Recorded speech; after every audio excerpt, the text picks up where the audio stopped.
Bismillahirrahmanirrahim. Assalamualaikum warahmatullahi wabarakatuh dan salam sejahtera.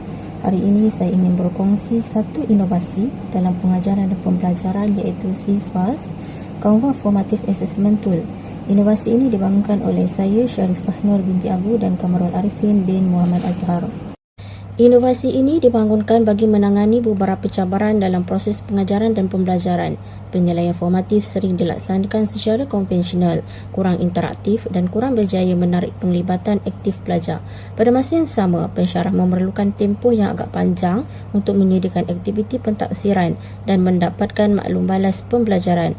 Sehubungan itu, satu pendekatan yang lebih pantas, fleksibel dan berpusatkan pelajar diperlukan bagi memenuhi keperluan pendidikan abad ke-21. CFAS ialah model pentaksiran formatif berasaskan Canva Code yang membantu pensyarah mengukur kefahaman pelajar dan menilai pencapaian learning outcome selaras dengan Outcome Based Education atau OBE secara interaktif dan mudah dicapai. Melalui CFAS, pensyarah boleh melaksanakan pelbagai aktiviti seperti kuis interaktif, flashcard dan drag and drop.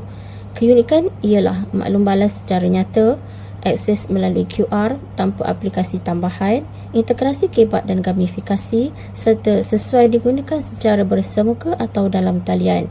Pensyarah hanya perlu berkongsi pautan atau QR code, pelajar menjawab aktiviti dan menerima maklum balas automatik. Data yang diperolehi membantu pensyarah membuat analisis pencapaian serta merancang intervensi yang lebih cepat dan berkesan.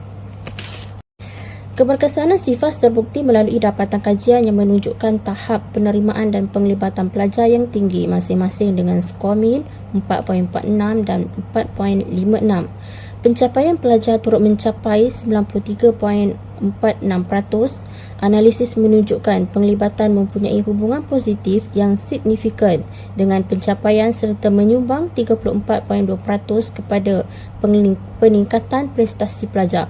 Ini membuktikan CFAS berkesan meningkatkan pelibatan dan pencapaian akademik secara interaktif.